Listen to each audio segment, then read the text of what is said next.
Thank you all for being here this morning. It's Friday, 8:15 for Figure It Out Friday show. We've got a great guest today. I'm excited for this one. For those of you who may be new here, or maybe if you're even not new, for those who are new, put where you're from in the chat. If you're on Facebook, go ahead and say hello to us in the chat.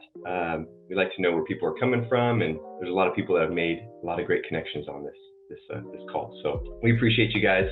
Sorry, I'm a little discombobulated getting started this morning. Brock is driving through mountains today, so he wasn't sure if he was going to have a service that would be adequate to host the show. So he asked me to kind of take over. This is my second time kind of hosting for the morning. So we have a guest today. I want to introduce her, and then I'll kind of let her take over and tell her story a little bit.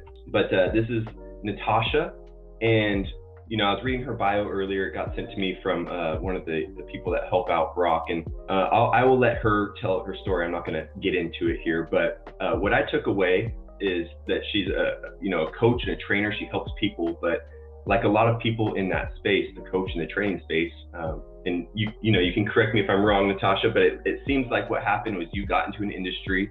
I don't know if it was maybe by accident, but you started working in it, starting to understand it, enjoy it, but during that process, you saw not only the good, but you saw bad areas also that over time you thought you could fix and help improve and help other people in those areas. So she is a coach, a trainer, life coach, but in a particular industry. So I'm just going to open up the microphone and let her take over and tell a little bit about her story. And then towards the end, we'll kind of open up for questions. And Natasha, I might interrupt you a couple times just to ask you questions or clarity on certain things, but if you want to go ahead and unmute yourself and introduce yourself and tell us here what you are about. Thank you, Christian. It's an honor to be here. Thank you so much for having me on this show. So my name is Natasha. I am from Lebanon, and I have been in the hospitality industry for the past 15 years. Like Christian just described, I got in it by complete mistake. I was living in KSA for 19 years. I graduated, and I had this whole life planned ahead of me. I was going to go to a certain university. I was going to drive a certain car. I had a certain amount of money that I can spend my allowance. Everything was figured out in my life until the year of my graduation, where something big happened in my family, and my dad couldn't afford to send me away to university. So everything that I've ever wanted in my life, like dreamt of, going to university, driving a Mercedes, doing this, doing that, everything came crashing down very quickly. And before I realized that, I found myself in Lebanon, trying to apply to different universities that can aid in financial aid, that can help me somehow. And I did find one. And with that came responsibility, because I had to get my own allowances as well, And so I started working at this Bob's Diner in Lebanon. It was my first job as a waitress, and I was terrified. I was terrified. I didn't even know how to carry a tray, let alone talk to people. But the good thing about it is that it made me street smart. Anything that I've ever learned in university or in school doesn't compare to what I learned in my life in hospitality. Not that I'm saying that education is not important. Of course it is, but this was on a different level. When you get on it was a survival mode for me. It's like, okay, if I don't make money, if I don't do this, I'm not going to have anyone who's going to spend on me. So I have to do this. And soon I realized that I love talking to people. I love getting to know people. I was genuinely interested in people. And that is something that I didn't even know I had within me. My best friend here, May, she joined us. I met her actually in Bob's Diner. The funny story is that I met my best friend as a guest. She came as a customer in Bob's Diner. She was celebrating something, and she asked me, she loved my service so much, and she didn't even know me. She's like, would you, and she was a manager at that time for a certain restaurant, and she asked me if I wanted to work for her. And I was like, no, but I love my job. Like, here's the comment card. Can you write down your number? And she wrote down her number. She filled the comment card. And being the slick that I was, before putting the comment card in, I took her number and her email. And it was MSN back in back days, MSN Messenger. So we started talking in MSN Messenger, and now she's one of my favorite people in the world, 10 years and going strong. So that just shows what kind of doors hospitality opened up for me. It completely changed my life. Going back a bit back towards that, I grew up in a very very multicultural family background. My mom is from Pakistan. My dad is Lebanese, and these two countries didn't just collide. It was just by chance that they met each other, and I was born, and my dad's family didn't know about me and my mom. So we were in Pakistan. He had to move us to Saudi Arabia. So from a very young age, I had this limiting belief inside me that I was not good enough, that I am not accepted, that I am not wanted. And that stuck around me. And what I did was I became a victim to my own surroundings. I made my reality very, very true. Like, I made sure everything around me was feeding that reality that I was not good enough, no matter what I do, and I'll never get accepted. Everyone passes through timings in their life where they feel less than, or they have these limiting beliefs, and I was that, I passed through it, and as soon and as I was growing up as a teenager, I remember, like, my dad was giving me everything that I could ever ask. Before going to university, my dad was very well off, so he would give me everything that I would ever ask, but in return, I didn't have my freedom. I couldn't go out with friends, literally couldn't go out with friends. I couldn't have my phone after a certain time. Even though I was a teenager, there was very strict rules. And I remember I was not happy. I was not happy at all. I had the latest Mac, the latest PlayStation, the latest, whatever you call it, at my disposal. But deep inside, I was not happy because I didn't have that freedom. And it took me a very long time to realize, because after my dad lost everything, my mindset was money. I need to make money. I need to bring back the same life that I did, that I had, no matter what it took. And that just left me miserable because I had no acceptance of my reality. I had no acceptance of what happened. I was just blocked. Money. That's all that I ever saw. And I struggled with that. I didn't know what to do with my emotions. I didn't know how to cope with life. While I was working in Bob's Diner, as a waitress, my dad was like, "No, I don't want my daughter to serve food or to serve this or that." I'm like, "Well, you made it happen. You are the reason. You." And the more I blamed others, the more miserable I felt. And so it wasn't helping. Blaming others was not helping me. It was just making things much worse for me. And I took refuge in drugs. I took some comfort in alcohol. I took some comfort in just whatever it did to take the edge off, because my life was miserable. I was unhappy, and I wanted to numb. If I couldn't get the money, or if I couldn't get back to the level that I was, then I would just numb it, forgetting that I was unhappy. I had it all, but I was one unhappy teenager. And now I wanted it back. I wanted the money. I wanted the same lifestyle. So it was quite crazy thinking. And I struggled. I really, really struggled with my addictions, with my thinking patterns, with the way that I viewed my life, basically. And living in a victim mindset takes a lot of energy. It drains you out. And then I decided, that my Lebanon, where I was where I was working, this was the problem. Dad, mom, sister, everyone else was the problem, but I was not the problem. So if I left the country, I would be okay. And I think this was my biggest wake-up call, because I flew to Dubai all alone. Like, that's it. I'm gonna go find out. And I took a job as a sommelier, because I was in the hospitality. I started as a waitress and slowly moved up barback, bartender, head bartender, sommelier, and then I joined Dubai as in a very nice restaurant.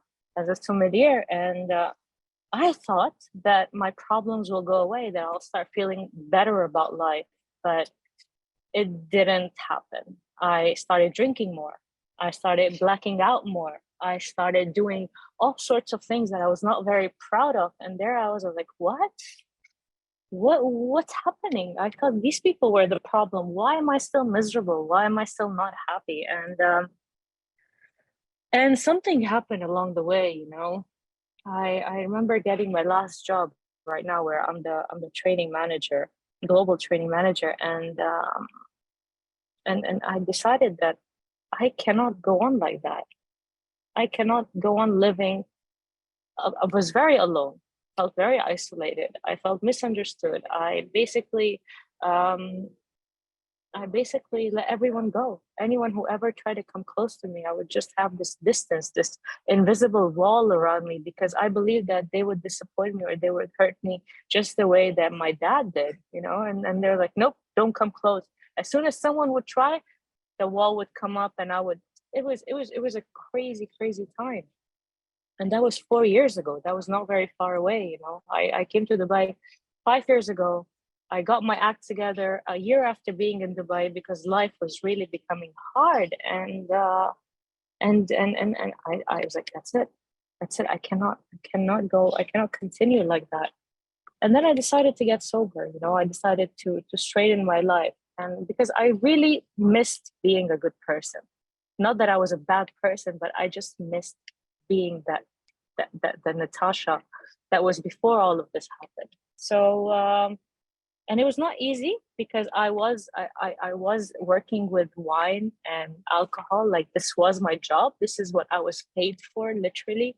And working around that really put me into a lot of stress. But what made me realize is how resilient and strong I was, because I didn't back off. I just knew what I wanted, and this time I didn't do this because I wanted money or I wanted some kind of materialistic things. I did this because I wanted to reconnect with myself. I lost everything, every connection with myself, who I was, my principles, my values, what I like, what I don't like. I lost everything, and that kind of pulled me back into wanting to get better. So I did, you know, Let and me ask, slowly. can I interrupt you for a second? Was that like a switch that flipped, or was that a over time you kind of started to realize, or was it just like a It was a switch. It was yeah? just a switch that went off. That one. All it took was that one phone call. I need Mm-hmm. help me, because I was terrified. Like, I always had this thought of I wanted to kill myself. I always had it somewhere inside me. And when I was drinking or when I was doing drugs, the thoughts get more like relevant. Like, okay, I really want to do this. And then just one day I'm like, I can't. I'll die. I don't want to die. I really don't want to die. But something is telling me that I have to die. It's like, I need help. And and I did get the help. I was very lucky, and I was very blessed to get the help that I needed. And I stayed in the wine industry for 2 years while I was recovering, and I made it happen. You know, sometimes it would get so hard because I would see people drinking, like people I would be serving wine to, and some ladies, and you know, they're having a good time, and I would look at them like, I want that. Why can't I have that? You know, why was my drinking or my using so miserable? And because it was, yeah, I was not happy, you know, I was miserable. So I want that. And I remember going down into the wine cellar, getting down on my knees and just praying, like, God, please, please, please help me. I don't want to go back to that path again. I don't want to die, basically. So please help me. And something inside me, Christian, just lit up. It's like, I am gonna do whatever it takes, and I did. I took a loan. I applied for a training certification, not knowing that they'd ever hire me as a training manager.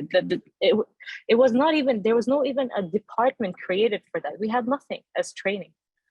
But people always told me, Natasha, you're good at it. You're good at. I always used to hear this, like, you're good at training. You're good at public speaking. You're nah, nah, nah, nah, nah, until I'm like, no, I have to take that leap of faith. And I took a loan. I put the money in, and after a year, my boss created that department for me. And right now, I'm the only one in that department, basically. But that department was created for me because I really wanted it. I really believed in myself, and I pushed through. And after a while, I'm like, but this is not enough, you know? I want to help people.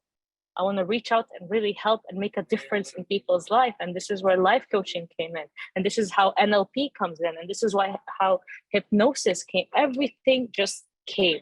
Once I took that step forward, the whole world of opportunities just opened in front of me, you know. And uh, while I was recovering, while I was like really trying my best, I found little joys that I was always seeking.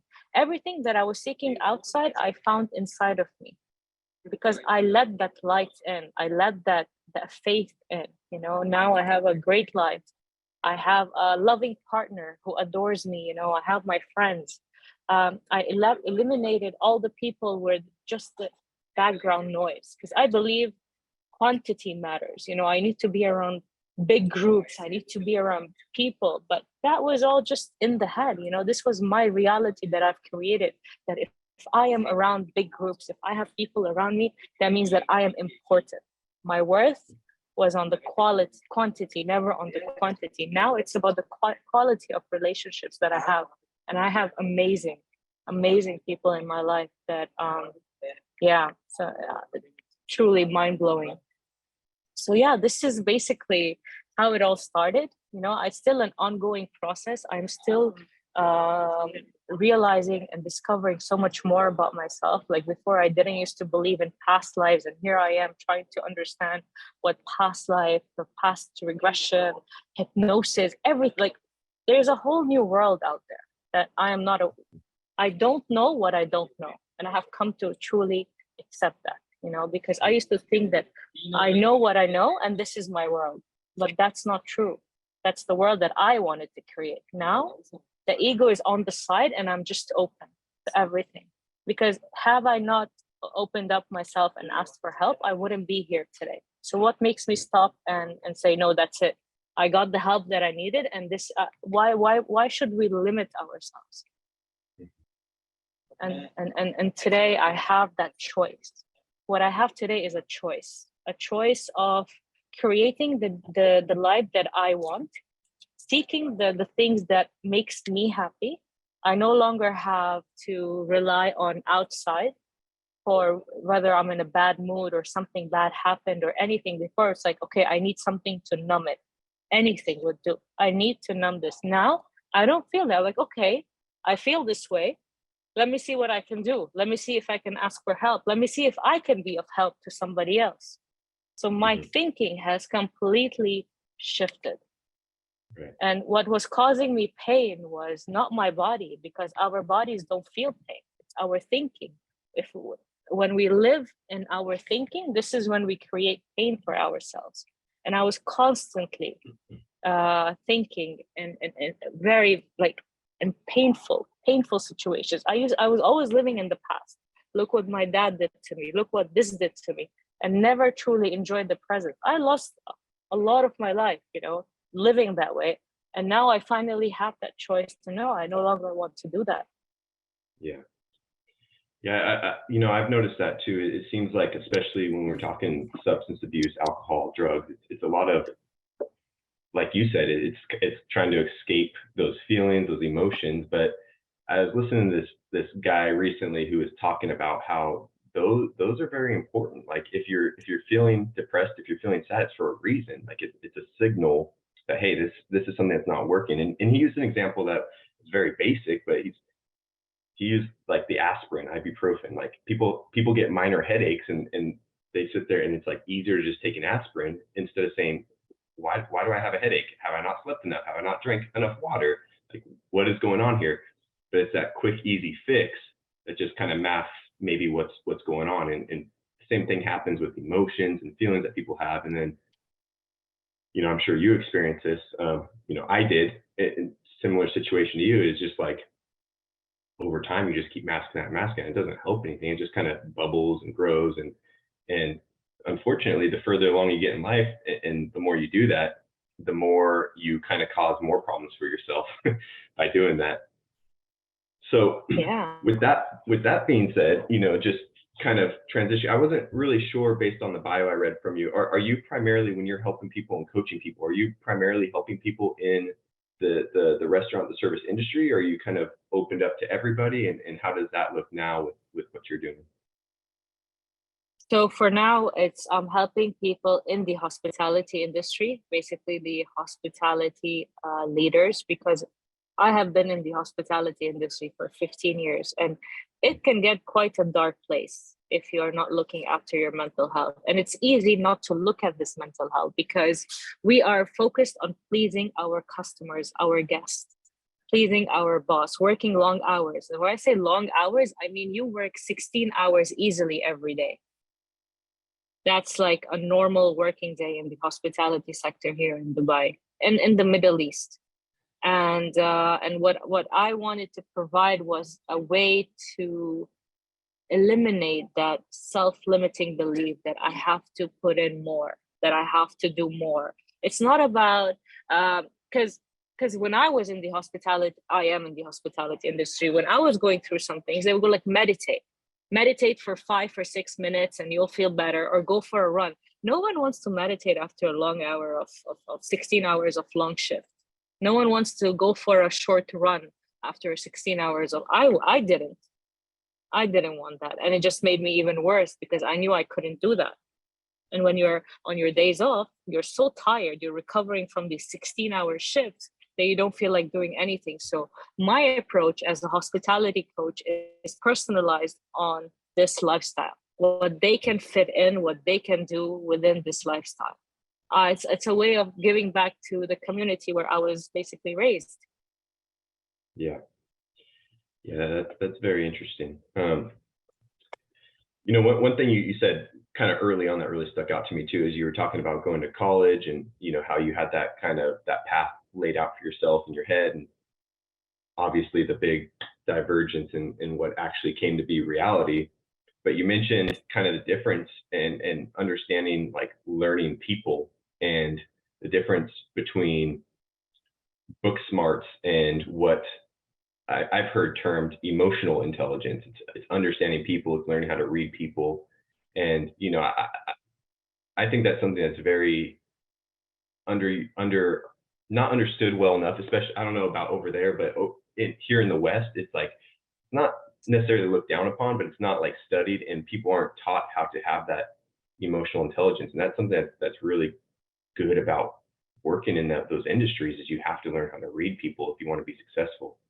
Understand. And Brock's really big on, does a course called the Black Belt of Personalities, understanding different personality types and how to tailor your talks and your questions to really focus on that, on the different types of people. So do you help people like develop that as well, or is it mostly just, are you trying to help people,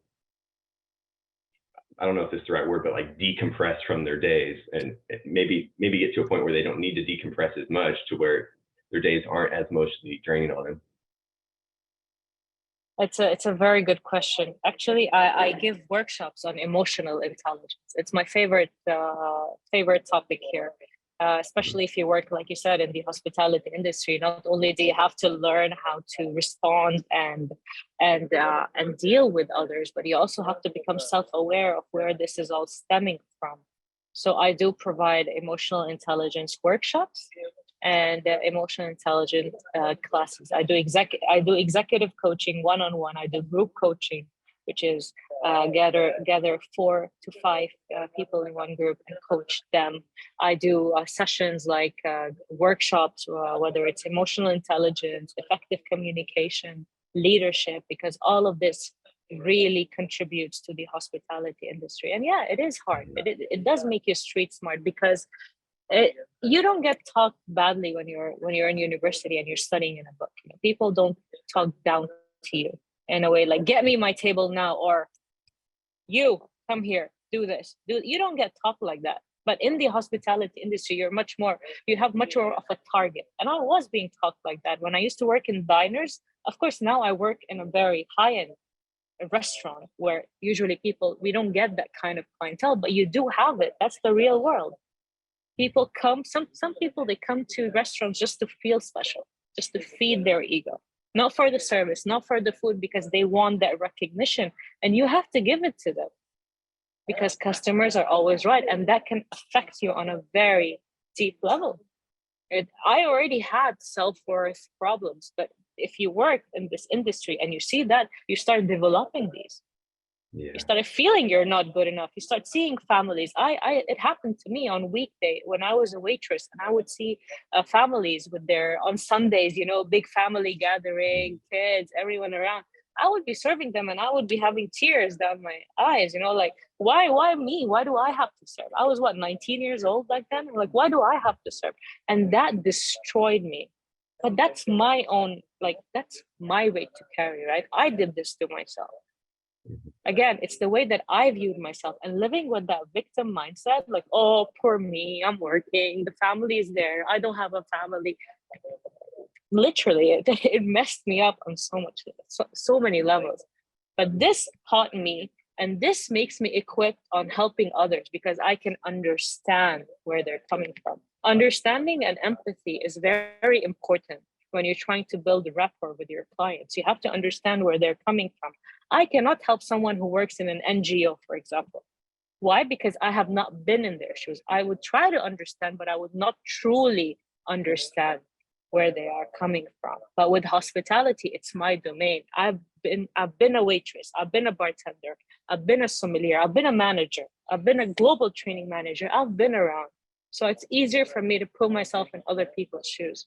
And I think it's so important to truly understand where they're coming from, because you just cannot just spit out solutions. There's no solutions. A lot of people are seeking to be understood, not to be fixed. And I don't see my clients as people who need fixing. They are whole individuals who are going through challenges, but they're whole. They're not broken. They're not fixed. They don't need fixing. Yeah, absolutely. Well, what a great way to finish it off. Well, thank you so much, Natasha. I'm sorry, guys. I didn't keep as good an eye on the time as I should have, so we're already at our time limit. But thank you, Natasha, so much for sharing your story. And yeah, very, very good insight. Everybody who's on the Zoom, leave some hearts and thumbs up. Let us know what you thought about today's guest here. We appreciate you all being on. It is Friday. We're at 8:45, which is time to sign off. So I hope everybody has a great weekend, and we will see you all next Monday at 8:15. Natasha, thanks so much again. I really appreciate you. It was very good today. So thank you for having me. Yeah, absolutely. We will see you all next week. Have a great weekend, everybody.